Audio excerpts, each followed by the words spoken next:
إن الحمد لله نحمده ونستعينه ونستغفره ونعوذ بالله من شرور أنفسنا ومن سيئات أعمالنا من يهده الله فلا مضل له ومن يضلله فلا هادي له وأشهد أن محمدا عبده ورسوله يا أيها الذين آمنوا اتقوا الله حق تقاته ولا تموتن إلا وأنتم مسلمون يا أيها الناس اتقوا ربكم الذي خلقكم من نفس واحدة وخلق منها زوجها وبث منهما رجالا كثيرا ونساء واتقوا الله الذي تساءلون به والأرحام إن الله كان عليكم رقيبا يا أيها الذين آمنوا اتقوا الله وقولوا قولا سديدا يصلح لكم أعمالكم ويغفر لكم ذنوبكم ومن يطع الله ورسوله فقد فاز فوزا عظيما أما بعد فإن خير الحديث كتاب الله وخير الهدي هدي محمد صلى الله عليه وسلم وشر الأمور محدثاتها وكل محدثة بدعة وكل بدعة ضلالة وكل ضلالة في النار فقد قال الله تبارك وتعالى في كلامه المجيد وفرقانه الحميد فأعوذ بالله من الشيطان الرجيم يا أيها الذين آمنوا اركعوا واسجدوا واعبدوا ربكم وافعلوا الخير لعلكم تفلحون وقال تعالى أيضا في موضع آخر فليتنافس المتنافسون وجاء في حديث صحيح قال النبي الأمين صلى الله عليه وسلم الله في عون العبد ما كان العبد في عون أخيه প্রশংসা মহান রব্বুল আলামিনের জন্য যিনি আমাদেরকে একটি গুরুত্বপূর্ণ দিন জুমার দিনে সমবেত হয়ে কোরআন এবং সুন্নাহর কিছু বলার এবং শ্রবণের তৌফিক দান করেছেন আলহামদুলিল্লাহ দুরূদ ও শান্তির ধারা বর্ষিত সে আদর্শ রাসূলের প্রতি যিনি একাধারে ছিলেন ধর্ম সংস্কারক ছিলেন সমাজ সংস্কারক যিনি ছিলেন সমাজের মানুষের বিপদের পাশে অবস্থানকারী সেই রাসূলের প্রতি দুরূদ এবং সালাম পাঠ করে সাল্লাল্লাহু আলাইহি ওয়াসাল্লাম। সম্মানিত উপস্থিতি, আজকে এই পবিত্র জুমার খুতবায় আপনাদের সামনে যে বিষয়ে কিছু বলা আলোকপাত করার ইচ্ছা পোষণ করেছি তা ফদলু হাওয়াইজ কদাইন নাস ফদলু কদাই হাওয়াইজ নাস তথা মানুষের যে প্রয়োজন মেটানোর ফজিলত এ সংক্রান্ত কিছু কথা বলবো। আমরা তৌফিক ইল্লা বিল্লাহ আলাইহি তাওয়াক্কালতু আলাইহি মুনিব। সম্মানিত উপস্থিতি, একটি সমাজ গঠন হয় মানুষের দ্বারা, সাথে সাথে সেই সমাজের মানুষের সাথে একে অপরের মিল মহাব্বত না থাকে, একে অপরের সাথে মনের সামঞ্জস্যতা না থাকে, তাহলে স্বাভাবিকভাবে সেই সমাজ টিকে না। আর সে সমাজ থাকলেও সে সমাজে শান্তি বিরাজমান থাকে না, শান্তির বিদায় নাই। তাই আমরা দেখতে পাবো রাসূল করিম সাল্লাল্লাহু আলাইহি ওয়াসাল্লাম একটি শান্তিময় সমাজ প্রতিষ্ঠার জন্য তিনি কিভাবে অবদান রেখেছেন এবং সাথে সাথে তিনি তার উম্মত মুহাম্মাদীকে কি করতে বলেছেন সে বিষয়টা আমরা জানতে পারবো ইনশাআল্লাহ। যে দান সাদাকা সহকারে বিভিন্ন প্রয়োজনীয় মানুষের পাশে দাঁড়ানো, বিপদগ্রস্ত ব্যক্তির পাশে দাঁড়ানো, তার ফজিলত ইনশাআল্লাহ আমরা আজকে এই বিষয়ে কিছু জানতে পারবো। আল্লাহ সুবহানাহু ওয়া তাআলা বলছেন, ইয়া আইয়ুহাল্লাযীনা আমানু কাউ, হে ঈমানদারগণ তোমরা রুকু করো, ওয়াসজুদু সাজদা করো, ওয়া'বুদু রাব্বাকুম তোমরা তোমাদের রবের ইবাদত করো, ওয়াফআলুল খায়রা, এবং তোমরা ভালো কাজ করো, লাআল্লাকুম তুফলিহুন, অবশ্যই তোমরা সফলতা অর্জন করতে পারবে, সফল কাজ হবে। এখানে বলা হলো ওয়াফআলুল খায়রা, তোমরা ভালো কাজ করো। এই আয়াতের ব্যাখ্যা করতে যে আব্দুল্লাহ ইবনে আব্বাস রাদিয়াল্লাহু আনহু বলেন, ভালো কাজ হচ্ছে বিসিলাতিল আরহাম, আত্মীয়তার সম্পর্ক বজায় রাখার মাধ্যমে, ও মাকারিমিল আখলাক, এবং ভালো চরিত্র গঠনের মাধ্যমে। তাহলে আত্মীয়তার সম্পর্ক বজায় রাখা এবং ভালো চরিত্র, এগুলোর দ্বারা আমরা ভালো কাজ করতে পারবো। আর এগুলো যদি আমরা করতে পারি, আমরা সফলতা অর্জন করতে পারবো। যে ওয়াদা আমাদের আল্লাহ, আমাদের সৃষ্টিকর্তা আল্লাহ সুবহানাহু ওয়া তাআলা তিনি আমাদেরকে দিয়েছেন। সুতরাং ওয়াফআলুল খায়রা, ভালো কাজ, অর্থাৎ কুল্লু মারুফিন সাদাকা, রাসূল বলেছেন যত ভালো কাজ আছে পৃথিবীতে সকল ভালো কাজে হচ্ছে সাদাকা। সুতরাং একে অপরের পাশে দাঁড়ানো, একে অপরকে সাহায্য করা, অর্থনৈতিকভাবে, মানসিকভাবে, তার বিপদ দূরীভূত করার মাধ্যমে বা তাকে ভালো পরামর্শ দেওয়ার মাধ্যমে, যেই কোনো ভাবে আমরা যদি একে অপরকে সহযোগিতা করতে পারি, এটাই হলো ওয়াফআলুল খায়রা, অর্থাৎ ভালো কাজের অন্তর্ভুক্ত হবে। আর এই ভালো কাজের মাধ্যমে আমরা ইনশাআল্লাহ জান্নাতে প্রবেশ করতে পারবো, আমরা সফলতা অর্জন করতে পারবো। সম্মানিত আল্লাহ সুবহানাহু ওয়া তাআলা বলছেন, ওয়া মা তুকদ্দিমু লিআনফুসিকুম মিন খায়রিন, তোমরা তোমাদের নিজেদের জন্য যে কল্যাণ আল্লাহ তাআলার কাছে পেশ করো, তাজিদুহু ইনদাল্লাহ, তোমরা আল্লাহ তাআলার কাছে সেটা পাবে। ওয়া খায়রু ওয়া আযমা আজরা, তোমরা যা দিবে তার চেয়ে সেটা উত্তম এবং নেকির দিকে অনেক বেশি। ওয়াস্তাগফিরুল্লাহ, তোমরা আল্লাহর কাছে ক্ষমা প্রার্থনা করো। ইন্নাল্লাহা গফুরুর রহিম, নিশ্চয় আল্লাহ তাআলা ক্ষমাশীল এবং দয়ালু।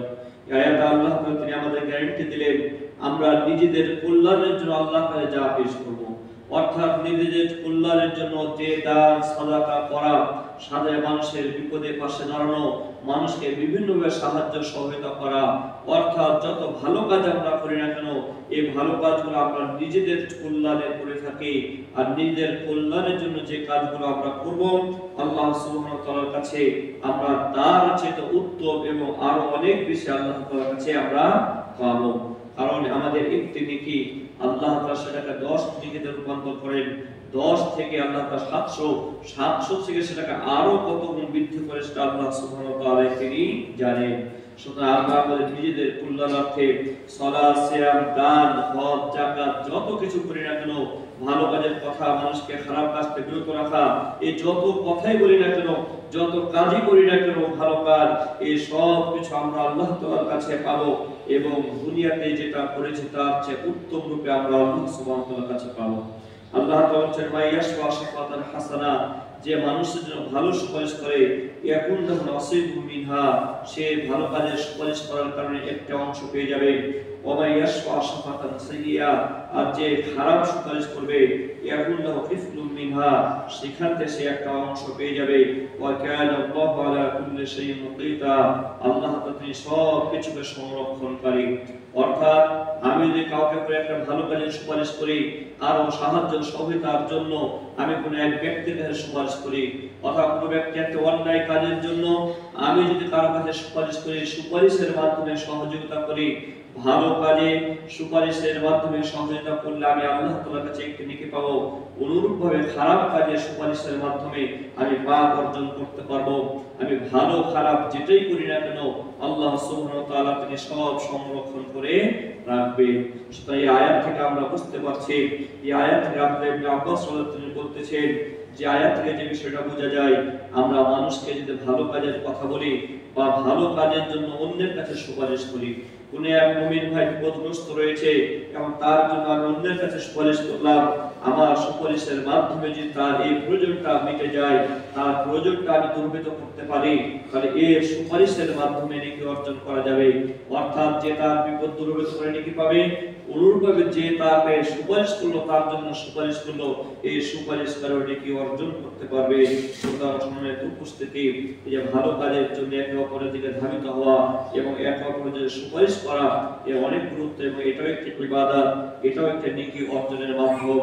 যদি আজকে আমরা ভালো কাজের ক্ষেত্রে সুপারিশ করা একে অপরের জন্য, অন্যের কাছে সুপারিশ করা অনেক ক্ষেত্রে লজ্জাবোধ করি, কিন্তু এই লজ্জা নয়, বরং এই ভালো কাজের সুপারিশ করতে পারলেও নেকি অর্জন করা যায়। সম্মানিত উপস্থিতি, আল্লাহ সুবহানাহু ওয়া তাআলা তিনি কিয়ামতের দিনে আমাদের জিজ্ঞাসাবাদ করবেন, আমাদের পাশে যারা মুসলিম অসহায় ব্যক্তি রয়েছে তাদের পাশে আমি দাঁড়িয়েছি কিনা, তাদের সাহায্য সহায়তার জন্য আমরা এগিয়ে এসেছি কিনা, এই বিষয়ে আল্লাহ তাআলা জিজ্ঞাসা করবেন। যদি আমরা এগিয়ে আসে থাকি তাহলে আমরা আল্লাহ তাআলার কাছে জিজ্ঞাসার জবাব দিতে পারবো, আর যদি এগিয়ে না আসে তাহলে আমরা আল্লাহর জবাব দিতে পারবো না। আল্লাহ রাসূল করিম সাল্লাল্লাহু আলাইহি ওয়াসাল্লাম বলেছেন, আল্লাহ তাআলা কিয়ামতের দিন বলবে, ইয়া ইবনে আদম মানিস্তাফালাম তাউদনি, হে আদম সন্তান, আমি অসুস্থ হয়েছিলাম, তুমি আমাকে দেখতে যাওনি। তখন বান্দা বলবে, হে রব, কাইফা আউযুকা ওয়া আনতা রাব্বুল আলামিন, আপনি বিশ্বজাহানের প্রতিপালক, আমি কেমন করে আপনাকে দেখতে যাব? আল্লাহ তাআলা বলবেন, আমা আলিমতা আন্না আবদি ফুলান মারিদা ফালাম তাউদহু, তুমি জানো না আমার অমুক বান্দা অসুস্থ হয়েছিল কিন্তু তুমি তাকে দেখতে যাওনি। বলছে, তুমি যদি তাকে দেখতে যেতে, লা আন্নাকা কুত্তাহু লা ওয়াজাদতানি ইনদা, যদি তুমি তাকে দেখতে যেতে সেখানে তুমি আমাকে পেতে। আল্লাহ তাআলা কিয়ামতের দিন জিজ্ঞাসা করবেন যে আমরা সামাজিকভাবে বসবাস করার পরেও একে অপরের বিপদে তার পাশে দাঁড়িয়েছি কিনা, অসুস্থ হলে তাকে আমরা দেখতে গিয়েছি কিনা, আল্লাহ তাআলা আমাকে সেটা জিজ্ঞাসা করবেন। যদি আমরা দেখতে যাই আল্লাহকে সেখানে পাবো, অর্থাৎ আল্লাহ তাআলা তিনি আমাদেরকে নেকি দিবেন, আমাদের বিপদ মুক্ত করবেন।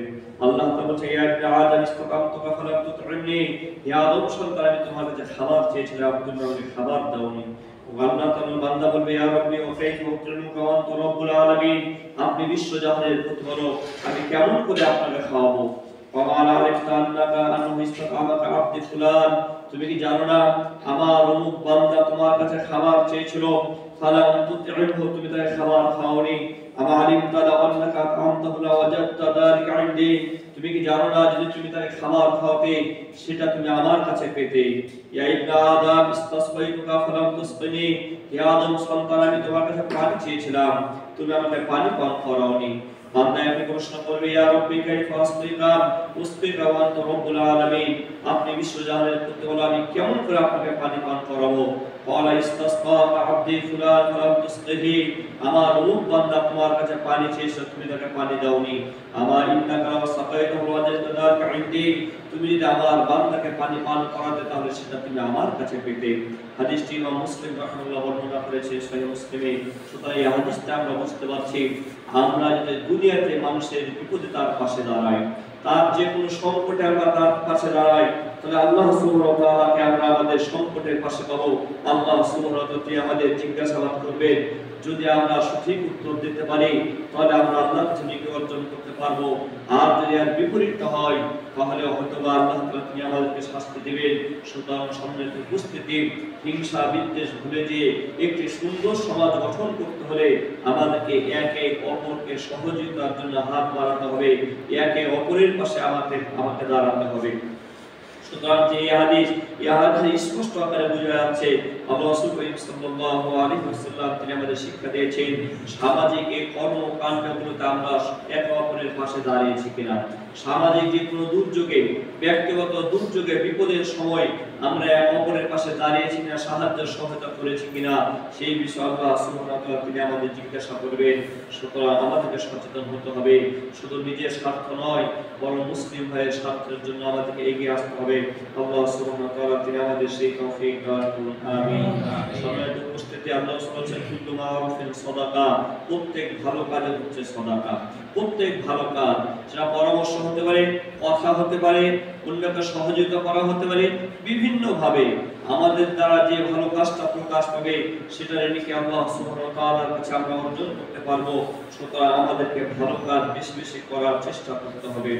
আল্লাহ তাআলা বিশেষ এক বান্দাকে নির্বাচন করেন, বান্দার জন্য আল্লাহ ইস্তিফাউল্লাহি লিল্লাযী ইয়াকুযু হাওয়াইজান নাস, যারা মানুষের প্রয়োজন মেটানোর চেষ্টা করে, যারা মানুষের প্রয়োজন মেটানোর চেষ্টা করে আল্লাহ তাআলা তাদের জন্য বিশেষভাবে তাদেরকে আল্লাহ তাআলা নির্বাচন করেন।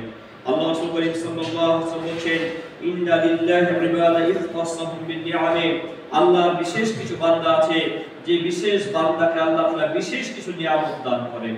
আল্লাহর বিশেষ বান্দা আছে, সেই বিশেষ বান্দাকে বিশেষ নিয়ামত দান করেন লিমানাফিল ইবাদ, আর সেই নিয়ামতগুলো আল্লাহ তাআলা দান করেন মানুষের কল্যাণের জন্য। আল্লাহ বিশেষ ব্যক্তি নির্বাচন করে তাকে বিশেষ নিয়ামত দান করে, যাতে সেই নিয়ামত দ্বারা মানুষের কল্যাণ করতে পারে। ইউবদুলহুম ফিহা মা বাযালু, সেই নিয়ামতটি তাদের কাছে থাকে যতদিন তারা সেই জিনিসটাকে অসহায় ব্যক্তির সাহায্যে খরচ করে। ফাইদা মানাউহা নাসআহা মিনহুম, যখন সেই বান্দা সেই নিয়ামতটিকে বান্দার জন্য খরচ করতে চায় না, আল্লাহ তাআলা সেটা তার কাছ থেকে ছিনিয়ে নেন। ফাহাওয়ালা ইলা গায়রিহিম, সেই নিয়ামত আল্লাহ তাআলা অন্যকে দিয়ে দেন।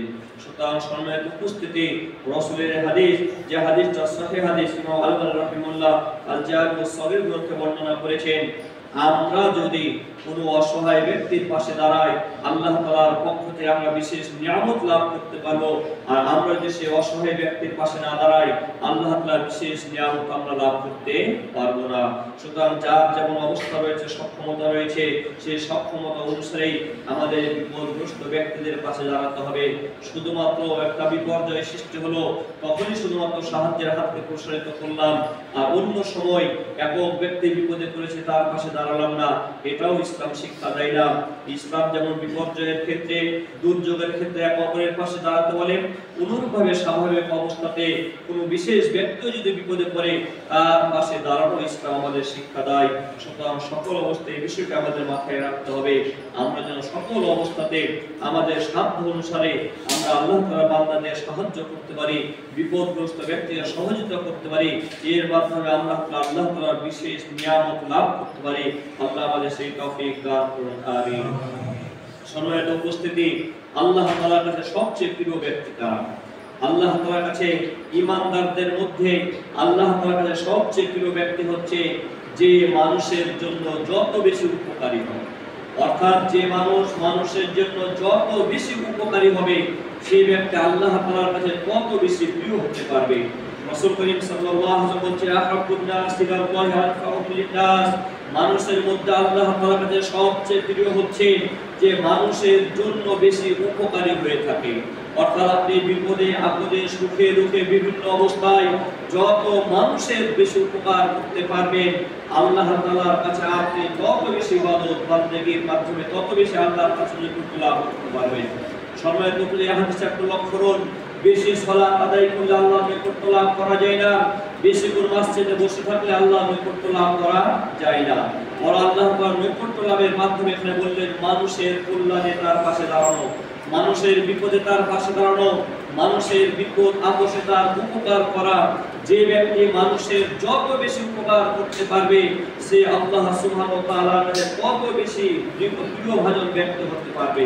যার বাস্তব দৃষ্টান্ত আমরা দেখতে পাবো ইনশাআল্লাহ সামনে আলোচনাতে। রাসূল করিম সাল্লাল্লাহু আলাইহি ওয়াসাল্লাম যেমন ধর্ম পালন করেছেন, ধর্ম পালনের সাথে সাথে মানুষের কল্যাণে রাসূল করিম সাল্লাল্লাহু আলাইহি ওয়াসাল্লাম নিজেকে তিনি নিয়োজিত করেছেন। মানুষের ছোট খাটো বড় যে কোনো বিপদ আপদে রাসূল তার পাশে থেকেছেন। সুতরাং আল্লাহ তাআলার কাছে বেশি প্রিয় হতে হলে আমাদের সামাজিক কাজগুলো বেশি বেশি করতে হবে। সামাজিক কাজ যদি আমরা বেশি করতে পারি, মানুষদের বেশি উপকার হবে। আর মানুষের আমরা যত বেশি উপকার করতে পারবো, আল্লাহ সুবহানাহু ওয়া তাআলার কাছে আমরা তত বেশি প্রিয় হতে পারবো। এই হাদিসটি ইমাম আল-বানী রাহিমাহুল্লাহ সহিহ বলেছেন এবং জামিউস সগীর গ্রন্থে হাদিসটি বর্ণিত হয়েছে। ইমাম তাবারী রাহিমাহুল্লাহ এই হাদিসটি বর্ণনা করেছেন। সম্মানিত উপস্থিতি, আল্লাহ তাআলা বান্দার হাতে বিশেষ চাবিকাঠি দেন, কল্যাণের চাবিকাঠি। আবার কিছু বান্দার হাতে আল্লাহ তাআলা অকল্যাণের চাবিকাঠি দেন। আল্লাহ রাসূল সাল্লাল্লাহু আলাইহি ওয়াসাল্লাম বলেন, ইন্না মিনান নাস মাফাতিহুল খায়র, নিশ্চয়ই কিছু মানুষের জন্য রয়েছে কল্যাণের চাবিকাঠি। মাগালিকুল লিশাররি, খারাপকে বন্ধের চাবিকাঠি। ওয়া ইন্না মিনান নাস মাফাতিহুল লিশাররি, আর কিছু ব্যক্তির হাতে রয়েছে অকল্যাণের চাবিকাঠি।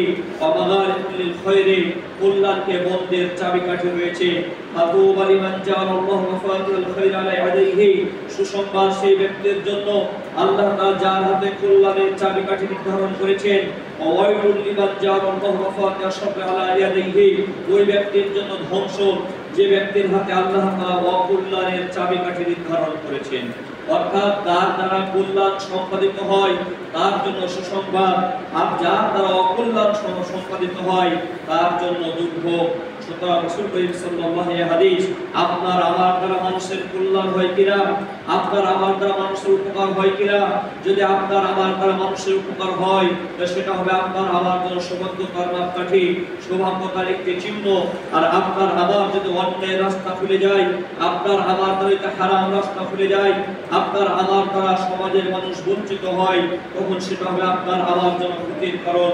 হাদিসটি ইবনে মাজাহতে বর্ণিত হয়েছে সহিহ সূত্রে। সুতরাং সময় বুঝতে চেষ্টা করতে হবে আপনার আমার দ্বারা যেন মানুষের কল্যাণ হয়, আপনার আমার দ্বারা যেন কোনো মানুষের অকল্যাণ না হয়, এই ব্যাপারে সর্বোচ্চ সতর্কতা অবলম্বন করতে হবে। কেউ যদি আপনার ক্ষতি করার চেষ্টা করে তো আপনি তার কল্যাণ করার চেষ্টা করবেন, এটা ইসলাম আমাদের শিক্ষা দিয়েছে।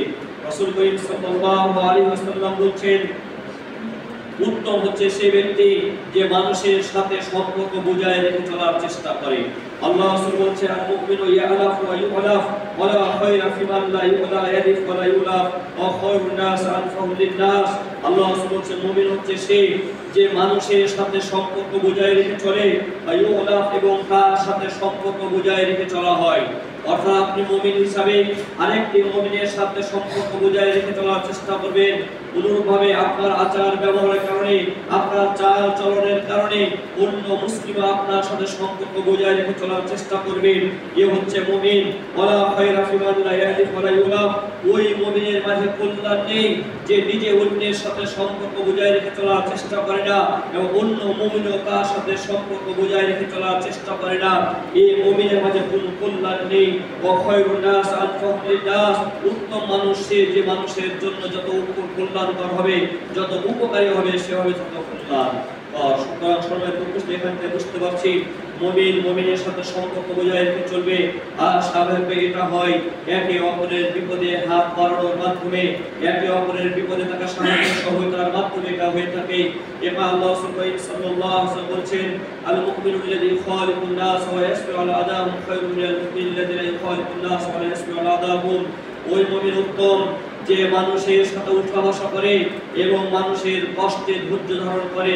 ওই মুমিনের চাইতে যে মানুষের সাথে উঠা বসা করে না এবং তাদের কষ্টে ধৈর্য ধারণ করে না। অর্থাৎ মুমিন শুধুমাত্র মসজিদে যাতায়াত করবে, বাড়িতে বসে থাকবে, এতে তার কাজ হবে না। বরং তার মসজিদে যাতায়াতের সাথে সাথে সামাজিক কর্মকাণ্ডে সে নিজেকে নিয়োজিত করবে। সমাজের মানুষের সাথে তার উঠা বসা হবে, তাদেরকে সে ভালো কাজের কথা বলবে, অন্যায় কাজ থেকে বিরত থাকার কথা বলবে। এটা করতে যে সে কষ্ট পাবে, সেই কষ্টে ধৈর্য ধারণ করবে, এটাই তার জন্য কল্যাণ হবে। কল্যাণকর হবে ওই মুমিনের চাইতে যে শুধুমাত্র আল্লাহর কাজের চেষ্টা করে, ইবাদত বন্দেগি করে, কিন্তু সামাজিক কোনো কর্মকাণ্ডে অংশগ্রহণ করে না। ওই মুমিনের চাইতে উত্তম যে সামাজিক কর্মকাণ্ডে অংশগ্রহণ করে। সুতরাং এই বিষয়টা আমাদেরকে অত্যন্ত গুরুত্বের সাথে রাখতে হবে। আজকে আমরা অধিকাংশ ধার্মিক যারা ব্যক্তি, যারা মসজিদের সাথে আমাদের যে সম্পর্ক আছে, সামাজিক কর্মকাণ্ডের সাথে আমাদের সম্পর্ক নেই। আমার যাদের সামাজিক কর্মকাণ্ডের সাথে সম্পর্ক আছে তাদের আমার মসজিদের সাথে সম্পর্ক নেই। দুইটা দুই মেরুতে অবস্থান করতেছে। ইসলাম আমাদের এটা শিক্ষা দেয় না। ইসলাম হচ্ছে উভয়টা সমন্বয় হবে। অর্থাৎ যেমন আমরা মসজিদের সাথে আমাদের সম্পর্ক বিরাজমান থাকবে, বিদ্যমান থাকবে, তার সাথে সামাজিক কর্মকাণ্ড, বিপদ আপদে মুসলিমের সহযোগিতা আমরা একে অপরের দিকে এগিয়ে যাব। ইসলাম আমাদের এটাই শিক্ষা দেয়। সম্মানিত উপস্থিতি, আমরা যদি চাই আমার বিপদে আল্লাহ তাআলা আমার পাশে থাকুন, আমরা যদি চাই আমার বিপদে আল্লাহ তাআলা আমার পাশে থাকুন, তাহলে আমাকে অন্যের মুসলিমের বিপদে তার পাশে আমাকে থাকতে হবে। আল্লাহ রাসূল সাল্লাল্লাহু আলাইহি ওয়াসাল্লাম বলেছেন, ওয়াল্লাহু ফি আউনিল আবদি। আল্লাহ বান্দার সহযোগিতায় থাকেন। মাকানা আল-আবদু ফি আউনি আখি। যখন পর্যন্ত একজন মুসলিম তার ভাইয়ের সহযোগিতাতে থাকে। অর্থাৎ আমি আপনি যদি কোনো মুসলিম ভাইয়ের সহযোগিতায় থাকি, আপনার আমার বিপদের সময় স্বয়ং আল্লাহ সুবহানাহু ওয়া তাআলা আপনার আমার সহযোগিতা থাকবেন। সুতরাং সহযোগিতা পেতে হলে, বিপদের সময় আল্লাহ সহযোগিতা পেতে হলে অন্যের বিপদে তার পাশে আমাকে দাঁড়াতে হবে। যেমনটি আমরা এর আগের হাদিসে বললাম, আল্লাহ রাসূল করিম সাল্লাল্লাহু আলাইহি ওয়াসাল্লাম বললেন, বান্দা আমি অসুস্থ হয়েছিলাম, তুমি আমাকে দেখতে যাওনি, খাবার চেয়েছিলাম খাবার দাওনি, পানি চেয়েছিলাম পানি দাওনি। অর্থাৎ তুমি বান্দার সহযোগিতায় নিজেকে নিয়োজিত করনি। যদি আমরা বান্দার সহযোগিতায় নিজেকে নিয়োজিত করতাম, তাহলে আমার বিপদের সময় আল্লাহ সুবহানাহু ওয়া তাআলা তিনি আমার পাশে দাঁড়াবেন। রাসূল করিম সাল্লাল্লাহু আলাইহি ওয়াসাল্লাম প্রসিদ্ধ হাদিস আপনারা জানেন, আল মুসলিমু আখুল মুসলিম, মুসলিম মুসলিমের ভাই। লা ইয়াযলিমুহু, এক মুসলিম আর মুসলিমের প্রতি জুলুম করতে পারে না, ওয়ালা ইউসলিমুহু, তাকে ধ্বংসের দিকে ঠেলে দিতে পারে না। ওয়ামান কানা ফি হাজাতি আখিহি, যে তার ভাইয়ের প্রয়োজন মেটানোর ক্ষেত্রে থাকবে, কানা আল্লাহু ফি হাজাতি, আল্লাহ তার প্রয়োজন মেটানোর সময় তার সঙ্গে থাকবেন। অর্থাৎ আপনি যে একজন মুসলিমের প্রয়োজন মেটান, আল্লাহ তার প্রয়োজন পূরণ করবেন, যে কথা রাসূল করিম সাল্লাল্লাহু আলাইহি ওয়াসাল্লাম বলেছেন। সুতরাং প্রকৃত মুসলিম হচ্ছে সে যে অপর মুসলিমের ভাই হতে পারে, যে অপর মুসলিমের প্রতি জুলুম করবে না, অপর মুসলিমকে ক্ষতির দিকে ঠেলে দিবে না, অপর মুসলিমকে শত্রুর হাতে অর্পণ করবে না, সে হচ্ছে প্রকৃত মুসলিম, সত্যিকারের মুসলিম।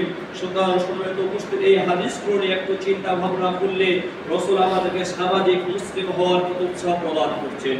শুধু ব্যক্তিগত মুসলিম নয়, শুধু মসজিদ কেন্দ্রিক মুসলিম নয়, আমরা সামাজিক মুসলিম হতে পারি, তার কথায় রাসূল করিম সাল্লাল্লাহু আলাইহি ওয়াসাল্লাম তিনি আমাদেরকে বলছেন। আল্লাহ তাআলা বলছেন, ওয়া তাআওয়ানুল বিররি ওয়াত তাকওয়া ওয়া লা তাআওয়ানু আলাল ইসমি ওয়াল উদওয়ান, তোমরা একে অপরকে ভালো কাজে সহযোগিতা করবে, অন্যায়ের কাজে নয়। আর একজন মুসলিমের বিপদে তার পাশে দাঁড়ানো, এটা ভালো কাজে সহযোগিতা, এটা অন্যায় কাজে নয়। সুতরাং আমরা যদি কোনো বিপদগ্রস্ত ব্যক্তির পাশে দাঁড়াই, এটা ভালো কাজে সহযোগিতা হবে, এটা অন্যায়ের সহযোগিতা হবে না। সুতরাং আল্লাহ তাআলার যে হাদিস, আল্লাহ তাআলার যে বাণী, সেই বাণীরও বাস্তবায়ন হবে যদি আমরা একে অপরের বিপদে পাশে দাঁড়াই। রাসূল করিম সাল্লাল্লাহু আলাইহি ওয়াসাল্লামের সাহাবী আবু সাঈদ খুদরী রাদিয়াল্লাহু আনহু তিনি বলছেন, বাইনামা নাহনু ফি সাফরিন মা নবী সাল্লাল্লাহু আলাইহি ওয়াসাল্লাম, একদা আমরা নবীর সাথে সফরে ছিলাম, ঈদ জাআ রাজুলুন আলা রাহিয়াতিহি, হঠাৎ করে এক ব্যক্তির আগমন ঘটলো তার বাহনে করে, ক্বালা ফাজাআলা ইয়াসরিফু বাসরা ইয়ামিনা ওয়া শিমালা, সেই ব্যক্তি রাসূলের কাছে এসে ডানে বামে তাকাচ্ছে। ডানে বামে তাকানো অবস্থায় রাসূল বুঝতে পারলেন তার বাহনের সমস্যা হয়েছে, তার বাহন দরকার। ফাকালা রাসূলুল্লাহ সাল্লাল্লাহু আলাইহি ওয়াসাল্লাম বলছেন, মান কানা মাফাদ্দু যহরিন, যার সাথে অতিরিক্ত বাহন রয়েছে, তাহলে আউযু বিহি আলা মান লা যহরা লাহু, সে যে ওই ব্যক্তিকে তার বাহনটা দিয়ে যায়, যার বাহন নেই, যার বাহন নেই সে যে তার বাহনটা ওই ব্যক্তিকে যায়, তার বাহন নাই তাকে দিবে যার অতিরিক্ত বাহন আছে।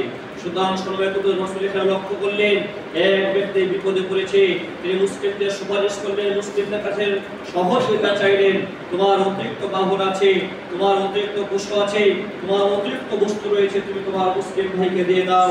সুতরাং মুসলিমের হাদিস এখান থেকে রাসূল আমাদের দেখাচ্ছেন যে সমাজে একজন যদি বিপদে পড়ে, অপরজনকে তাদের সহযোগিতায় এগিয়ে আসার জন্য একত্র আহ্বান জানাতে হবে।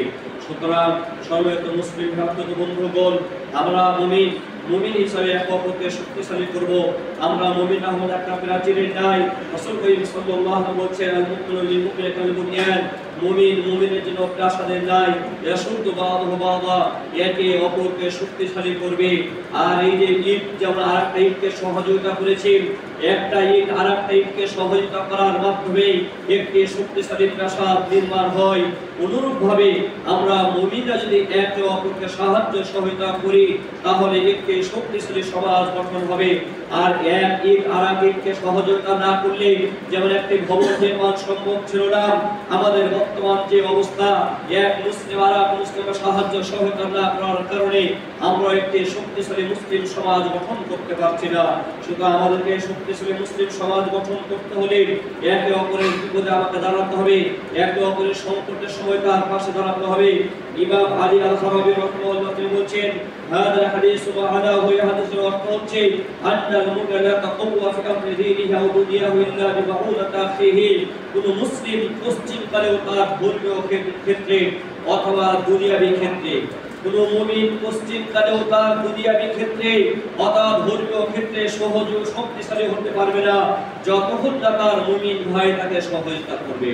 অর্থাৎ মুমিন ভাইয়ের সহযোগিতার দ্বারাই একজন মুসলিম দুনিয়াবী ক্ষেত্রে, একজন মুসলিম পরকালের ক্ষেত্রে, উভয় ক্ষেত্রে সহযোগিতা শক্তিশালী হতে পারবে একে অপরের সাহায্য সহযোগিতার মাধ্যমে। সুতরাং অবশ্যই আমরা যদি সত্যিকার অর্থে মুমিন প্রাসাদের মতো হতে চাই, তাহলে একে অপরের সুখে দুঃখে আমাদেরকে পাশে দাঁড়াতে হবে। তাহলেই আমরা একটি শক্তিশালী সমাজ গঠন করতে পারবো, একটি ভালো সমাজ আমরা গঠন করতে পারবো। যে ব্যক্তি মানুষের প্রয়োজন পূরণ করে আল্লাহ তাআলা তাকে ভালোবাসেন।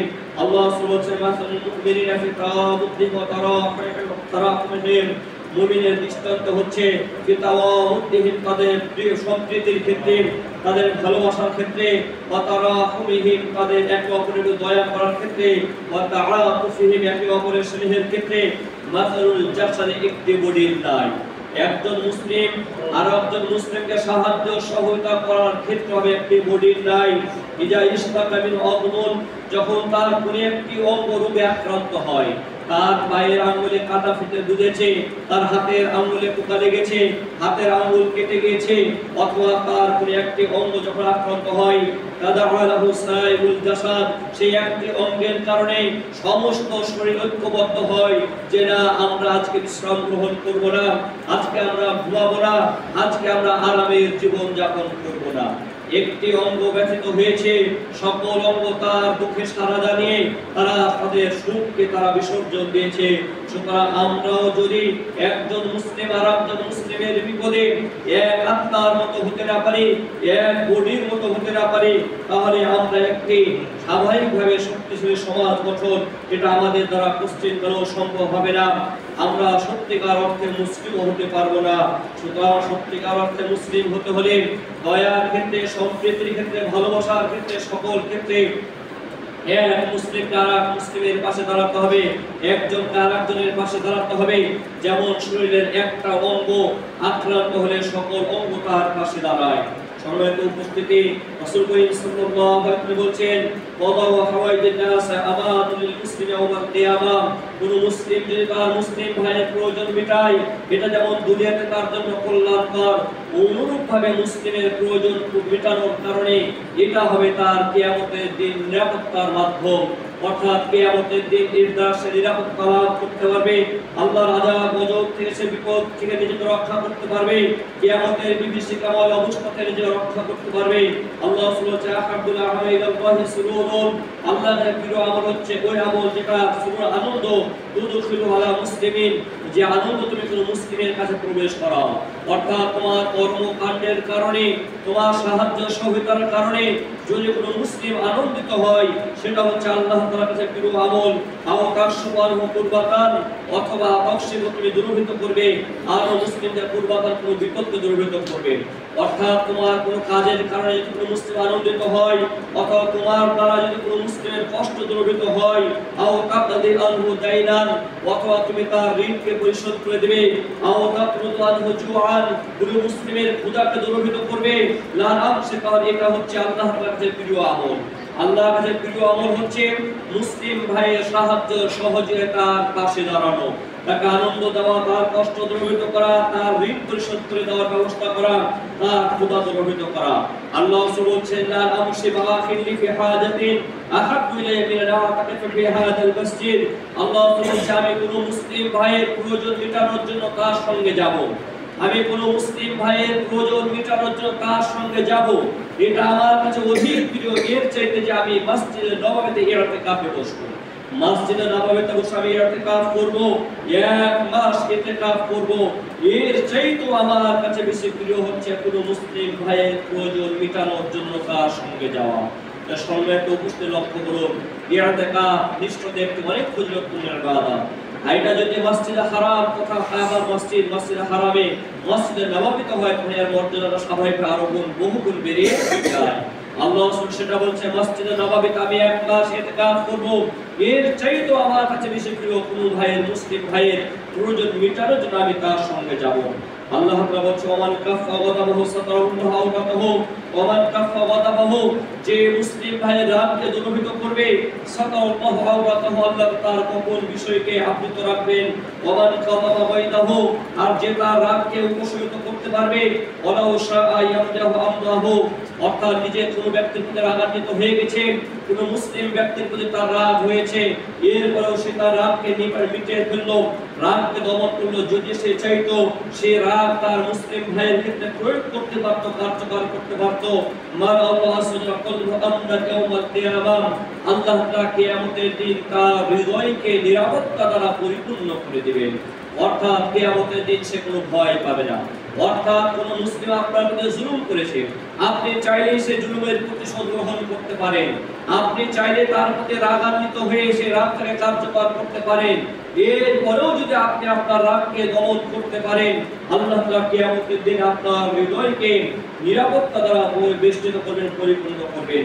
আল্লাহ রাসূল বলছেন, ওয়ামান মাশাআ আখি, যে তার ভাইয়ের সাথে যায় ফি হাজাতিন, প্রয়োজনের ক্ষেত্রে, হাত্তা আতবাতাহু, এমনকি তার প্রয়োজনকে পূরণ করে। আপনি যখন মুসলিম ভাইয়ের সঙ্গে যান তার প্রয়োজন মেটানোর জন্য, দেখুন আল্লাহ তাআলা কি বলছে, আতবাতাল্লাহু আসওয়াজাল্লাহ কদামাল সিরাতিল, আল্লাহ তাআলা পুল সিরাত, যে সিরাত আপনারা জানেন একটা বিভীষিকাময় অবস্থা, যে সিরাতের ব্যাপারে আল্লাহ রাসূল বলছেন চুলের চাইতেও পাতলা হবে তার রাস্তাটি, তরবারির চাইতেও ধারালো হবে সেই সিরাত। সেই সিরাতের উপর আল্লাহ তাআলা আপনার এবং আমার পাকে সুপ্রতিষ্ঠিত রাখবেন। ইয়াওমা তাসিলু ফিল আকদাম, যেদিন অসংখ্য মানুষের পায়ে পদস্খলন ঘটবে। তার সম্মানিত উপস্থিতি, আমরা যদি কোনো ভাইয়ের প্রয়োজন মেটানোর জন্য তার সঙ্গে যাই, প্রয়োজন মেটানোর জন্য তার সঙ্গে যাই, আমার দ্বারা তার সেই প্রয়োজনকে আমি মেটাতে পারি, তাহলে আল্লাহ তাআলা কিয়ামতের দিন পুল সিরাতে আমার পাকে পটল রাখবেন। এবং আল্লাহ রাসূল বলেন, ওয়া ইন্না সুআল খুলুকি লা ইফসিদুল আমালা কামা ইফসিদুল খালকুল আল আসরা, নিশ্চয়ই খারাপ চরিত্র, নিশ্চয়ই খারাপ ব্যবহার, নিশ্চয়ই খারাপ আচার ব্যবহার মানুষের আমলকে নষ্ট করে ফেলে, যেমন ভাবে শিরক বা আচার মধুকে নষ্ট করে ফেলে। অর্থাৎ আচারকে মধুর সাথে মিটালে যেমন মধুর স্বাদ নষ্ট হয়ে যায়, অনুরূপ ভাবে কোনো ব্যক্তির চরিত্র যদি খারাপ হয় এটা তার আমলকে নষ্ট করে ফেলে। আলমানি রাহিমাহুল্লাহ এই হাদিসটাকে হাসান বলেছেন, অর্থাৎ গ্রহণযোগ্য হাদিস হিসেবে আখ্যায়িত করেছেন। সুতরাং সম্মানিত উপস্থিতি, আমরা এই হাদিসে বুঝতে পারলাম যদি আমরা মুসলিম ভাইয়ের সহযোগিতায় তার পাশে দাঁড়াই, এটা ইতিকাফের চাইতেও বেশি গুরুত্বপূর্ণ ইবাদত। কারণ ইবাদতগুলো, শরীয়তে ইবাদতগুলো দুই প্রকার। একটা ইবাদত যে ইবাদত দ্বারা শুধুমাত্র নিজের কল্যাণ হয়, আর একটা ইবাদত যেটা দ্বারা নিজের কল্যাণের সাথে অন্যের কল্যাণ হয়। শরীয়তে ওই ইবাদত বেশি গুরুত্বপূর্ণ যে ইবাদতে নিজের কল্যাণের সাথে অন্যের কল্যাণ হয়। আপনি নামাজ পড়লেন, ইতিকাফ করলেন, এখানে শুধুমাত্র আপনার নিজের উপকার হলো, অন্যের উপকার হলো না। কিন্তু অন্য কোনো মুসলিম ভাইয়ের বিপদে সহযোগিতায় তার পাশে দাঁড়ালেন, দাঁড়ানোর মাধ্যমে আপনার কি হলো, সাথে সাথে আপনার তার বিপদটাও দূরীভূত হলো। এই ইবাদতগুলো বেশি ফজিলতপূর্ণ। এই কারণে আলেমের ফজিলত আল্লাহ তাআলার কাছে বেশি সাধারণ আবেদের চাইতে। মানে আলেম নিজে ইবাদত করে বা আলেমের দ্বারা অন্যরা উপকৃত হয়। আর যে শুধুমাত্র ইবাদত করে তার দ্বারা তার নিজের উপকার হয়, তার দ্বারা অন্যের উপকার হয় না।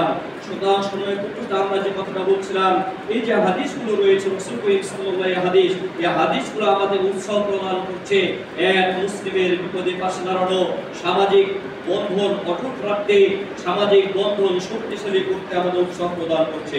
রাসূল করিম সাল্লাল্লাহু আলাইহি ওয়াসাল্লাম সেই হাদিস আপনাদের জানা রয়েছে, লা ইউমিনু হাত্তা ইউহিব্বা লিআখিহি ওয়া ইউহিব্বা লিনাফসিহি, তোমাদের কেউ তখন পর্যন্ত পূর্ণ ঈমানদার হতে পারবে না যতক্ষণ না তোমার নিজের জন্য যা ভালোবাসো তোমার মুসলিম ভাইয়ের জন্য তা ভালোবাসবে। অর্থাৎ আপনি নিজের জন্য যেমন ভালোবাসা আমার খোদা গর্বিত হোক, আপনি নিজের জন্য যেমন ভালোবাসেন আমি একটু পোশাকটা ভালো করি, আপনার নিজের জন্য যেমন আপনি ভালোবাসেন আমার চিকিৎসার ব্যবস্থা হোক, অনুরূপভাবে অন্য মুসলিমের জন্য আপনাকে সেটা ভালোবাসার চেষ্টা করতে হবে আপনার সক্ষমতা অনুসারে। রাসূল করিম সাল্লাল্লাহু আলাইহি ওয়াসাল্লাম বলেন, মান আমনা মুসলিমা ওয়া দুআনহু, যে ব্যক্তি অসচ্ছল ব্যক্তিকে অবকাশ দেবে অথবা কোনো অসচ্ছল ব্যক্তিকে ছাড় দেবে, মাফ করে দেবে, অর্থাৎ কোনো বিপদগ্রস্ত ব্যক্তিকে আপনি সাহায্য করেন, কারো কাছে আপনি টাকা পান কিন্তু সে অসচ্ছল, সে ঋণ আপনাকে পরিশোধ করতে পারছে না, আপনি তাকে মাফ করে দেন অথবা তার এটা পরিশোধের ব্যবস্থা করে দেন, আল্লাহু ফি যিল্লি, আল্লাহ তাআলা সেই কিয়ামতের দিন তার আরশে তাকে ছায়া দান করবেন। মুসলিমের হাদিস। সুতরাং এই হাদিসটা আমরা বুঝতে পারছি মুসলিমের পাশে আমরা দাঁড়াই, মুসলিমের পাশে দাঁড়ানোর মাধ্যমে আমরা কিয়ামতের দিন আল্লাহ তাআলা আরশের ছায়া গ্রহণ করতে পারবো। সুতরাং সম্মানিত উপস্থিতি, আসুন আমরা বর্তমানে মুসলিমরা ব্যক্তি কেন্দ্রিক হওয়ার চেষ্টা করছি, বেশি ব্যক্তি কেন্দ্রিক হয়ে পড়ার চেষ্টা করতেছি না, ব্যক্তি কেন্দ্রিক নাম, আমরা সার্বজনীন মুসলিম হওয়ার চেষ্টা করি। আমাদের ইসলাম আমাদের সার্বজনীনতা শেখায়, একে অপরের বিপদে দাঁড়ানোর বিষয়টা ইসলাম আমাদের শেখায়। সম্মানিত উপস্থিতি, আপনাদের সামনে কিছু নমুনা পেশ করব। দেখুন রাসূল করিম সাল্লাল্লাহু সাল্লাল্লাহু আলাইহি ওয়াসাল্লাম তিনি কেমন ছিলেন মানুষের প্রয়োজন মেটানোর ক্ষেত্রে, মানুষের সুখে দুঃখে বিভিন্ন অবস্থায় মানুষের পাশে দাঁড়ানোর ক্ষেত্রে আমাদের নবী করিম সাল্লাল্লাহু আলাইহি ওয়াসাল্লামের আদর্শ কেমন ছিল। আল্লাহ তাআলা বলেন, লাকাদ কানা লাকুম ফি রাসূলিল্লাহি উসওয়াতুন হাসানাহ, তোমাদের জন্য উত্তম আদর্শ রয়েছে রাসূল করিম সাল্লাল্লাহু আলাইহি ওয়াসাল্লামের মাঝে। তার জন্য উত্তম আদর্শ রয়েছে। আল্লাহ তাআলা বলেন, লিমান কানা ইয়ারজুল্লাহ ওয়াল ইয়াউমাল আখির, যে আল্লাহ সাক্ষাৎ করে, লিমান কানা ইয়ারজুল্লাহ, যে আল্লাহ সাক্ষাতের আশা করে, ওয়াল ইয়াউমাল আখির, পরকাল দিবসের সাক্ষাতের আশা করে। অর্থাৎ যার এই ভয় রয়েছে, আমি মৃত্যুর পরে আল্লাহ তাআলার কাজ করে আমাকে দাঁড়াতে হবে, আমাকে কিয়ামতের দিন আমাকে দণ্ডায়মান হতে হবে, আল্লাহর কাছে আমাকে হিসাব দিতে হবে। অর্থাৎ যে ব্যক্তি ইমানদার ব্যক্তির জন্য রাসূল করিম সাল্লাল্লাহু আলাইহি ওয়াসাল্লামের মাঝে উত্তম আদর্শ রয়েছে। দেখুন আবু মুসা আল-আশআরী রাদিয়াল্লাহু তাআলা তিনি বলছেন, নবী করিম সাল্লাল্লাহু আলাইহি ওয়াসাল্লাম থেকে, রাসূলুল্লাহ সাল্লাল্লাহু জাইআ, তোমরা ক্ষুধার্ত ব্যক্তিকে খাবার খাওয়াও, মারুদুল মারিদ, তোমরা অসুস্থ ব্যক্তিকে দেখতে যাও, ওয়াফুকুল আলী, তোমরা দাসকে মুক্ত করার ব্যবস্থা গ্রহণ করো। অর্থাৎ রাসূল করিম সাল্লাল্লাহু আলাইহি ওয়াসাল্লাম শুধু ইবাদতের কথা বলেনি, ইবাদতের সাথে সামাজিক কর্মকাণ্ডে নিজেকে নিয়োজিতর কথাও বললেন। অসুস্থ ব্যক্তিকে দেখতে যাওয়া সামাজিক কাজ, ক্ষুধার্ত ব্যক্তির খাদ্য খাওয়ানো সামাজিক কাজ, তারপরে দাস যে বন্দী হয়, যুদ্ধবন্দী বা যারা দাসী রয়েছে, দাসী, তাদের মুক্ত করা, এটাও সামাজিক কাজ। রাসূল করিম সাল্লাল্লাহু আলাইহি ওয়াসাল্লাম তিনি এগুলো করতে বলেছেন। আমাদের নবী করিম সাল্লাল্লাহু আলাইহি ওয়াসাল্লামের ঘটনা আপনারা জানেন, বুখারীর প্রথম দিকের হাদিস, খাদিজা রাদিয়াল্লাহু তাআলা যে ঘটনাটি, আল্লাহ রাসূল দীর্ঘদিন হিরা গুহাতে বসে আল্লাহকে ইবাদত বান্দী করছিলেন। এক পর্যায়ে জিবরাইল আলাইহিস সালাম আসলেন, আসামে ইকরা বিসমি রাব্বিকাল লাযী খলাক, যে আয়াত নাযিল হলো সেই ঘটনা আপনারা জানেন। জিবরাইল আলাইহিস সালাম যখন রাসূলকে বুকে চেপে ধরলেন, রাসূল অনেক কষ্ট পেলেন, ভয় পেলেন। তিনি আয়েশার কাছে আসতেছেন, খাদিজার কাছে এসে কম্পিত অবস্থায় বলছেন, ইন্নী আখাফু আলা নাফসি, হে খাদিজা, আমি আমার নিজের প্রতি ভয় করছি, না জানে কোনো অশুভ শক্তি, না জানে কোনো শত্রু আমাকে ধ্বংস করতে পারে, আমাকে হত্যা করে ফেলতে পারে, আমি নিজের প্রতি ভয় করতেছি। খাদিজা রাদিয়াল্লাহু তাআলা রাসূলকে লক্ষ্য করে বলেছেন, দেখো, ওয়াল্লাহি মা ইউসিকাল্লাহু আবাদা, কোশ্চিন কালেও আল্লাহ আপনাকে লাঞ্ছিত অপমানিত করবেন না। রাসূলকে লক্ষ্য করে খাদিজা রাদিয়াল্লাহু তাআলা বলছেন, তখন ইসলামের আবির্ভাব ঘটেনি, মাত্র সূচনার উপর ইকরা বিসমি রাব্বিকাল লাযী খলাক মাত্র নাযিল হয়েছে। তোমরা শরীয়ত প্রচার করতে হবে, এই আদেশ তখন আসেনি, কারণ রাসূল করিম সাল্লাল্লাহু আলাইহি ওয়াসাল্লাম নবী হয়েছেন ইকরা বিসমি রাব্বিকাল লাযী খলাক এই আয়াতের মাধ্যমে। আপনি রিসালাত পেয়েছিলেন, অর্থাৎ আল্লাহ তাআলার পক্ষ থেকে সতর্ক বিধান পেয়েছিলেন, এবং সেই বিধান প্রচারের দায়িত্ব পেয়েছিলেন সূরা মুদ্দাসসির নাযিল হওয়ার পরে। অর্থাৎ এই ঘটনার দীর্ঘদিন পরে রাসূল করিম সাল্লাল্লাহু আলাইহি ওয়াসাল্লাম করে খাদিজা রাদিয়াল্লাহু তাআলা বলছেন, ওয়াল্লাহি মা ইউসিকুল্লাহু আবাদা, আল্লাহ কখনো আপনাকে লাঞ্ছিত অপমানিত করবেন না। কারণ তখন এক নাম্বার বলছেন, ইন্নাকা লা তাসিলুর রাহিমা, আপনি আত্মীয়তার সম্পর্ক বজায় রেখে চলেন।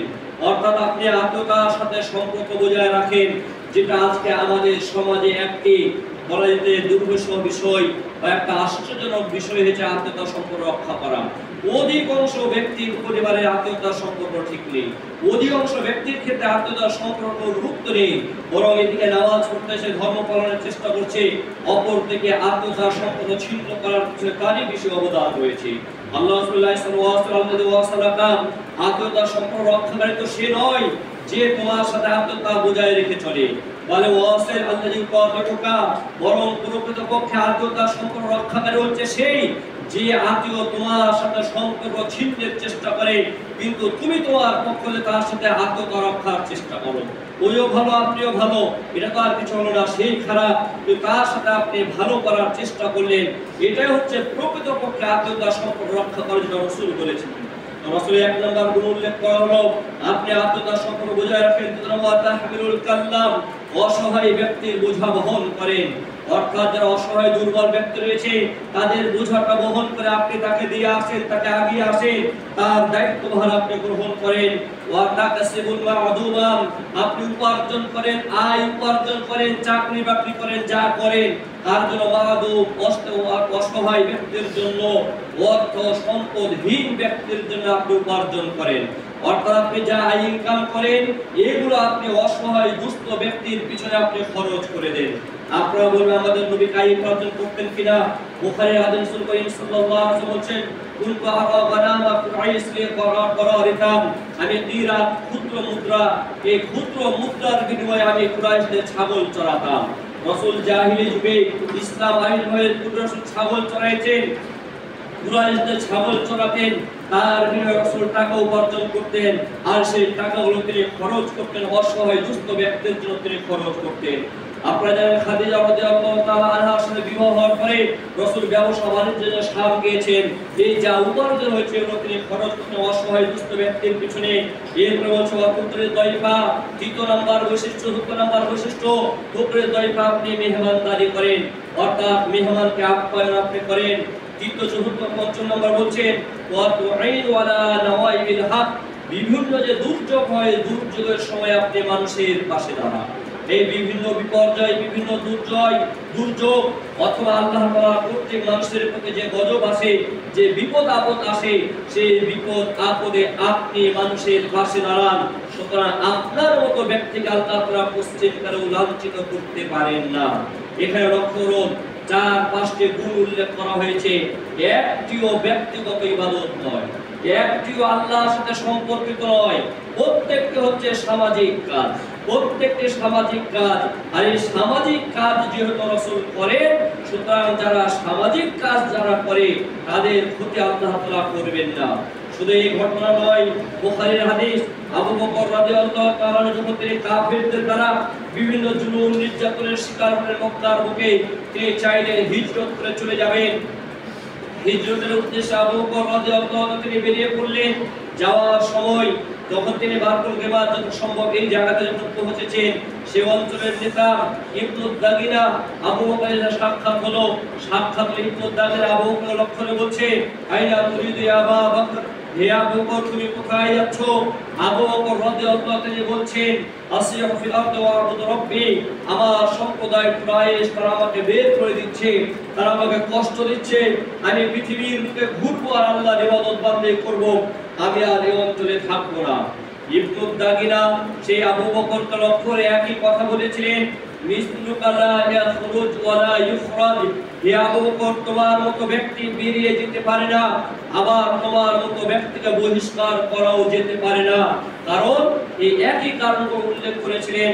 সেখানে বলেছে ইন্নাকা তাহমিলুল কাল্লাম, তুমি মানুষের বোঝা বহন করো, ওয়া তাসিবুল মা'দুমা, নিঃস্ব ব্যক্তির জন্য তুমি উপার্জন করো, ওয়া তুঈনু আলা নওয়াইবিল হক, আল্লাহ কর্তৃক যে বিপদ আপদ মানুষের প্রতি আসে সেই ক্ষেত্রে তুমি মানুষকে সাহায্য সহযোগিতা করো। অর্থাৎ আবু বকর রাদিয়াল্লাহু তাআলা সামাজিক কর্মকাণ্ডের সাথে জড়িত ছিলেন। যেহেতু তুমি সামাজিক কর্মকাণ্ডের সাথে জড়িত রয়েছো, সুতরাং তুমি এই এলাকা ছেড়ে যাবে এটাও হতে পারে না, তোমাকে এই এলাকা ছাড়তে বলা হবে এটাও হতে পারে না। ইবনু দাগিনা তিনি আসলেন, আসার পরে কুরাইশদের যে বড় বড় নেতা তাদের কাছে যে আবু বকরের জন্য নিরাপত্তা চাইলেন, তারা আবু বকরের নিরাপত্তা দিল। যখন আমরা যেটা বলছিলাম আবু বকর রাদিয়াল্লাহু তাআলা উম্মতে মুহাম্মাদের সর্বশ্রেষ্ঠ ব্যক্তি রাসূলের পরে তিনিও সামাজিক কর্মকাণ্ডের সাথে জড়িত ছিলেন। আমাদের রাসূল করিম সাল্লাল্লাহু আলাইহি ওয়াসাল্লাম তিনি কতটাই মানুষের প্রয়োজন পূরণের ক্ষেত্রে পূরণ করার আন্তরিক ছিলেন লক্ষ্য করুন। আনাস বিন মালিক রাদিয়াল্লাহু তাআলা তিনি বলছেন বুখারীর হাদিস, কারাতুল আমাতু, একজন দাসী ছিল, মিন ইমাই আহলিল মাদিনা, মদিনাবাসী একটা দাসী ছিল। অন্য বর্ণনাতে যে কারা ফি আকলিয়া শাইউন, তার বিবেকে একটা সমস্যা ছিল, অর্থাৎ একটা মেন্টালিটি ভাব ছিল সেই দাসের। লা তাখযু বিয়াদি রাসূলিল্লাহ, সেই দাসী এসে রাসূলের হাত ধরতো, ফাম কাম করে কবি হাইসু সাআত, রাসূলকে যেদিকে নিয়ে রাসূল সেখানে চলে যেতেন। সেই হাদিসটা অন্য ভাই বর্ণিত আছে, সেই হাদিসে মুসলিমে বর্ণিত আছে। সেখানে বলা হচ্ছে সেই দাসী আসলো, এসে রাসূল বলছে, ইয়া রাসূলুল্লাহ ইন্না ইলাইকা হাজা, হে রাসূল আপনার কাছে আমার প্রয়োজন হচ্ছে, আমার একটু প্রয়োজন, আপনি আমার প্রয়োজনটা পরিশোধ মিটান। ফাকালা ইয়া উম্মে ফুলান তুনতুরি আইয়াসিকাকা শাইতি, হে উম্মুকের মা তুমি কোথায় বসতে চাও বসো, এই ওলি করে যেখানে আছে যেখানে তুমি বসো, আমি বসবো, যে তোমার কথা শুনবো, তোমার প্রয়োজন মিটাবো, হাত্তা আকদিলাকা হাজাত, আমি তোমার প্রয়োজন মিটাবো। তাহলে রাসূল যেমন একজন রাসূল হিসেবে সর্বশ্রেষ্ঠ ব্যক্তি, আবার রাষ্ট্রপ্রধান হওয়া সত্ত্বেও একজন সমাজের সবচেয়ে নিম্ন শ্রেণীর ব্যক্তি, সবচেয়ে সামাজিকভাবে নিম্ন সে দাসী, অর্থাৎ যে দাসী তারপরে আবার তার মাথা সমস্যা, সে রাসূলের কাছে আবেদন জানাচ্ছে, রাসূল আমার প্রয়োজন আপনাকে পূরণ করতে হবে। রাসূল বলতে ঠিক আছে তুমি কোথায় বসবে বসো, আমি বসে তোমার কথা শুনবো, তোমার প্রয়োজন আমি মিটিয়ে দেব। বুখারী মুসলিমের হাদিস। রাসূল করিম সাল্লাল্লাহু আলাইহি সাল্লাম মানুষের প্রয়োজন মেটানোর ক্ষেত্রে এতটাই অগ্রগামী ছিলেন। শুধু তাই নয়, সামাজিক ছোটখাটো বিষয়, ছোট বিষয়গুলো সমাধান করার জন্য রাসূল চেষ্টা করতেন। বারিরা রাদিয়াল্লাহু তাআলা তিনি দাসী ছিলেন। দাসী থাকা অবস্থায় মুগীস একজন গোলাম ছিল, সেই গোলামের সাথে বিয়ে হয়েছিল। বারিরার বিয়ে হয়েছিল মুগীসের সাথে, দুজনেই ছিল দাস এবং দাসী। বারিরা রাদিয়াল্লাহু তাআলা আনাকে আয়েশা রাদিয়াল্লাহু তাআলা ক্রয় করলেন তার মুনিবের কাছ থেকে, ক্রয় করে বারিরাকে মুক্ত করে দিলেন। এখন বারিরা কথা স্ত্রী হয়ে গেল স্বাধীন, আর দাস হলো পরাধীন গোলাম। এখন স্ত্রীর এখতিয়ার আছে, স্বাধীনতা আছে। স্ত্রী চাইলে সেই গোলামের সঙ্গে সংসার করতে পারে, আবার স্ত্রী চাইলে সেই গোলাম স্বামীকে ছেড়ে দিতে পারে। এবার মুগীস আবার বারিরাকে প্রচন্ড ভালোবাসতো, খুব ভালোবাসতো। এই মুগীসের এই কষ্ট দেখে মুগীস আল্লাহ তাআলার হুকুমে মুগীস করতে বারিরা রাসূল বলছেন সাহাবাদেরকে লক্ষ্য করে, এই তোমরা কি দেখছো না মুগীসের ভালোবাসা এবং বারিরা তার ঘৃণা, তাকে ঘৃণা করার বিষয়ে তোমরা লক্ষ্য করছো না? অর্থাৎ মুগীস মদিনার গলিতে কান্না করে বেড়াতো বারিরার জন্য। রাসূল করিম সাল্লাল্লাহু আলাইহি ওয়াসাল্লাম বারিরাকে ডাকলেন, বারিরাকে ডেকে বলছেন, বারিরা তুমি কি মুগীসের সাথে সংসার করতে পারো না? তুমি মুগীসের সাথে সংসার করো। অর্থাৎ তার কষ্ট দেখে রাসূল সুপারিশ করছেন বারিরার কাছে। বারিরা রাদিয়াল্লাহু তাআলা বলছেন, রাসূল এটাকে আপনার আদেশ না আপনার পরামর্শ? বলছেন এটা আমার আদেশ নয়, আমার পক্ষ থেকে পরামর্শ। তখন বারিরা রাদিয়াল্লাহু তাআলা বলছেন, না তাহলে আমি আপনার এই পরামর্শ দিতে পারলাম না, আমি মুগীসের সাথে সংসার করব না। আমি যেটা বুঝাতে যাচ্ছি, একজন গোলাম, এই গোলামের সংকট মুহূর্তে তার বিপদের পাশেও তার বিপদটা দূরীভূত করার জন্য রাসূল চেষ্টা চালিয়েছেন। এইভাবে রাসূল করিম সাল্লাল্লাহু আলাইহি ওয়াসাল্লাম সামাজিক ছোট বড় সকল কাজে তিনি অবদান রেখেছেন। শুধু তাই নয়, মদিনাতে একটি ভীতিকর পরিবেশ হলো, হঠাৎ করে একটা বিকট আওয়াজ হলো। বুখারী মুসলিমের হাদিস।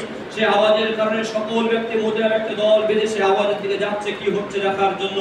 রাসূল করিম সাল্লাল্লাহু আলাইহি ওয়াসাল্লাম সবার আগে তিনি সেখান থেকে ফেরত চলে আসতেছেন একাই, সঙ্গে কেউ নেই। সে মদিনাবাসী বলছিলাম, তোমরা ভয় করিও না, তোমরা ভয় করো না, ভীতিকর তেমন কিছুই ঘটেনি, তোমরা ভয় করিও না।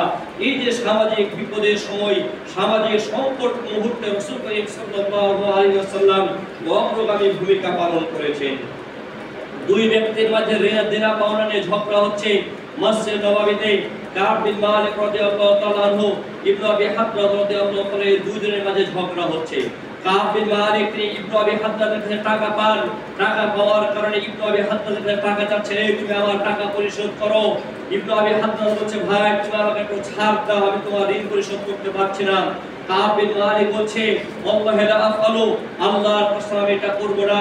রাসূল করিম সাল্লাল্লাহু আলাইহি ওয়াসাল্লাম ঘর থেকে মাথা বের করে বলছেন, আইনাল মুতাআল্লি আল্লাহ ইয়াফআলু খায়রা, এই আল্লাহর নামে কসমকারী ব্যক্তি কই যে বলতেছে আমি ভালো কাজ করব না?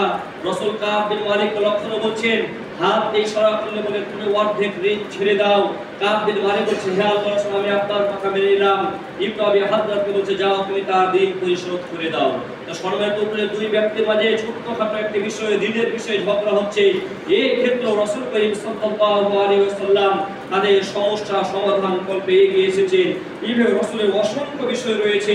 আল্লাহ রাসূল করিম সাল্লাল্লাহু আলাইহি ওয়াসাল্লাম তিনি সকল ক্ষেত্রে মীমাংসার কাজের জন্য, মুসলিমের সমস্যা দূরীভূত করার জন্য পাশে দাঁড়াতেন। জাবের রাদিয়াল্লাহু তাআলার পিতা আব্দুল্লাহ তিনি উহুদ যুদ্ধে শাহাদাত বরণ করলেন। যখন তিনি শাহাদাত বরণ করেন, তার প্রায় 30 ওয়াসা বিশাল একটা পরিমাণ ঋণ ছিল, ঋণ রেখে তিনি মৃত্যুবরণ করেছিলেন। এদিকে ইহুদিদের কাছ থেকে ঋণ নিয়েছিলেন জাবেরের পিতা আব্দুল্লাহ রাদিয়াল্লাহু তাআলা আনহু। এই ইহুদিরা এসে জাবের রাদিয়াল্লাহু তাআলার সাথে খারাপ আচরণ করা শুরু করে, তারা তুমি আমার ঋণ পরিশোধ করো, এটা ওটা অনেক কিছু। এদিকে জাবের রাদিয়াল্লাহু তাআলার যে বাগান আছে, তিনি দেখতে পাচ্ছিলেন এই বাগানতে এই বছর ঋণ পরিশোধ করা সম্ভব হবে না। জাবের রাদিয়াল্লাহু তাআলা প্রথমে ইহুদিদের কাছে সুপারিশ করলেন যে তুমি একটা কাজ করো, আমার এই বাগানে যা খেজুর হবে সব নিয়ে নাও, দিয়ে আমাকে মাফ করে দাও, আমাকে ছাড় দাও। ইহুদিরা রাজি হলো না যে না আমরা এটা করব না। রাসূল করিম সাল্লাল্লাহু আলাইহি ওয়াসাল্লাম রাসূলের কাছে, জাবের রাদিয়াল্লাহু তাআলা রাসূলের কাছে আসলেন। রাসূলের কাছে এসে বলছে, রাসূল আপনি যদি আমার জন্য একটু সেই ইহুদিদের কাছে সুপারিশ করতেন, তারা যেন আমার এই খেজুরের বাগান নিয়ে আমাকে মাফ করে দেয়।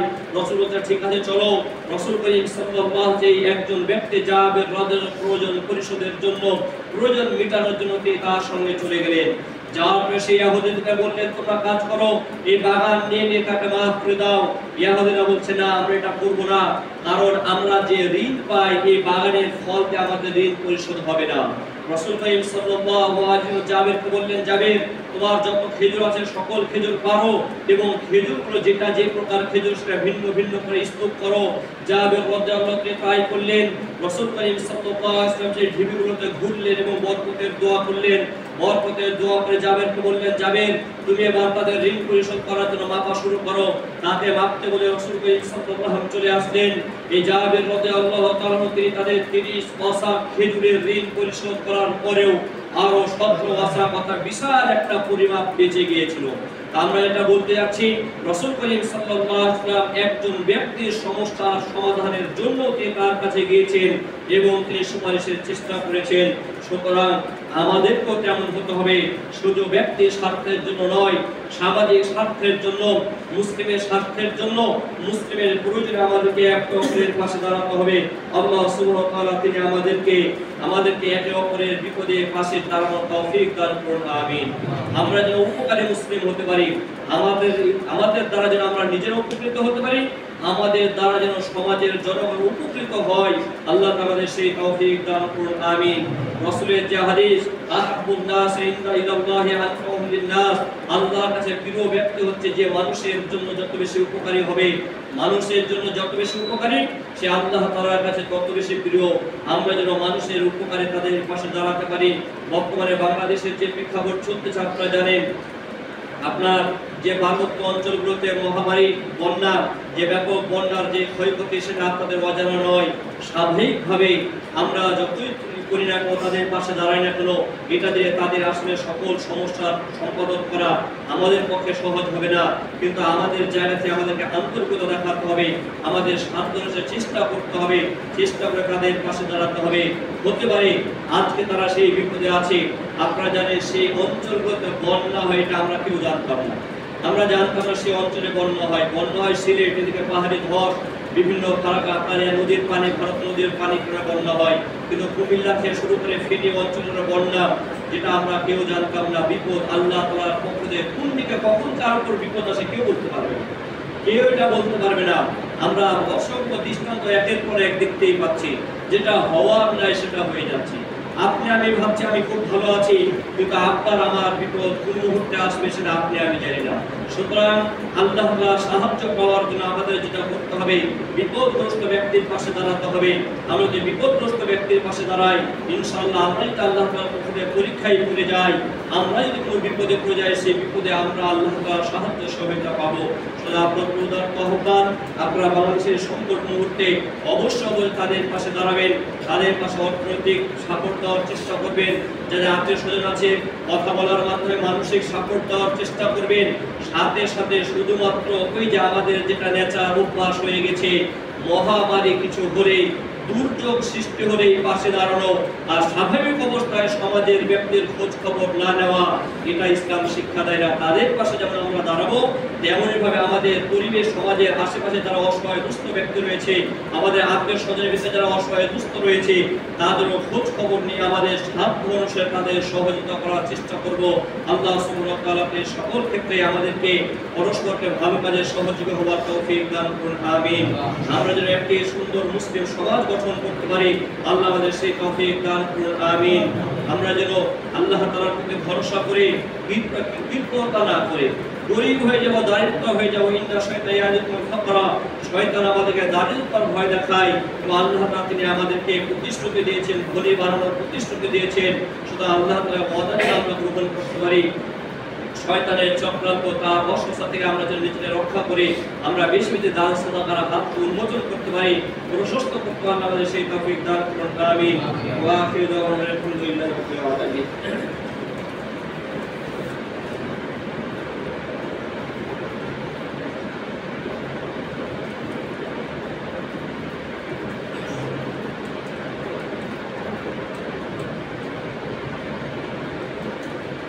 الحمد لله وحده والصلاة والسلام على من لا نبي بعده فقد قال الله تبارك وتعالى في كلامه المجيد وفرقان الحميد وأعوذ بالله من الشيطان الرجيم إن الله وملائكته يصلون على النبي يا أيها الذين آمنوا صلوا عليه وسلموا تسليما اللهم صل على محمد وعلى آل محمد كما صليت على إبراهيم وعلى آل إبراهيم إنك حميد مجيد اللهم أعز الإسلام والمسلمين واخذل الفقر والفجر والمودية والمبتدئة المشركين আল্লাহ তুমি আমাদের মুসলিমদেরকে ঐক্যবদ্ধ হওয়ার তৌফিক দাও আল্লাহ তুমি আমাদের মুসলিমদেরকে দিনে ইসলামের কাছে আত্মসমর্পণ করার তৌফিক দাও আল্লাহ আমাদের ইসলামের যে দাবি রয়েছে সেই দাবিগুলো যেন আমরা মুসলিমরা বাস্তবায়ন করতে পারি আমাদের সেই তৌফিক দাও আল্লাহ তুমি আমাদের জীবনের সকল ক্ষেত্রে নবী মুহাম্মদ সাল্লাল্লাহু আলাইহি ওয়াসাল্লামকে আদর্শ হিসেবে গ্রহণের তৌফিক দাও আল্লাহ ইসলামকে নিয়ে যারা যেভাবে বিভিন্ন প্রকার ষড়যন্ত্র করছে আল্লাহ তুমি তাদের ষড়যন্ত্র তাদেরকে ধ্বংস করে দাও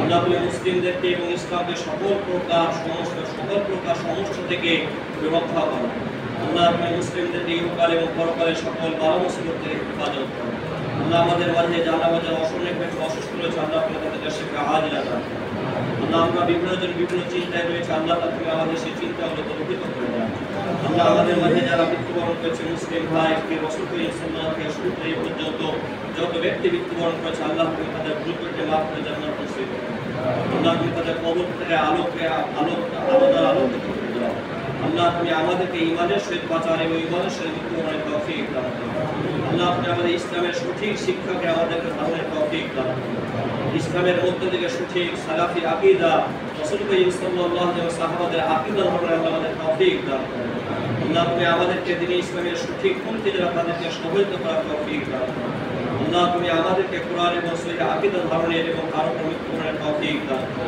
আল্লাহ তুমি আমাদের সঠিক দিনে ইসলাম বুঝার এবং সেগুলো পথে চলার তৌফিক দাও আল্লাহ তুমি আমাদেরকে সকল প্রকার বিপদ আপদ থেকে রক্ষা করো আল্লাহ তুমি আমাদের হালাল জীবিকার ব্যবস্থা করে দাও আল্লাহ তুমি আমাদেরকে হারাম জীবিকা থেকে বিরত করার তৌফিক দাও আল্লাহ তুমি আমাদের ছোট বড় সকল পাপ ছেড়ে দেওয়ার তৌফিক দাও আল্লাহ তুমি আমাদের দ্বারা যে সমস্ত পাপ হয়েছে ছোট বড় সকল পাপগুলো ক্ষমা করে দাও আল্লাহ তুমি দয়াশীল তুমি আমাদের প্রতি দয়া নাযিল করো আল্লাহ তুমি দয়াশীল তুমি আমাদের প্রতি দয়া নাযিল করো আল্লাহ তুমি ক্ষমাশীল তুমি আমাদেরকে ক্ষমা করে দাও اللهم تقبل ارحمنا في الدنيا والاخره ربنا آتنا في الدنيا حسنة وفي الآخرة حسنة وقنا عذاب النار عباد الله رحمكم الله إن الله يأمر بالعدل والإحسان وإيتاء ذي القربى وينهى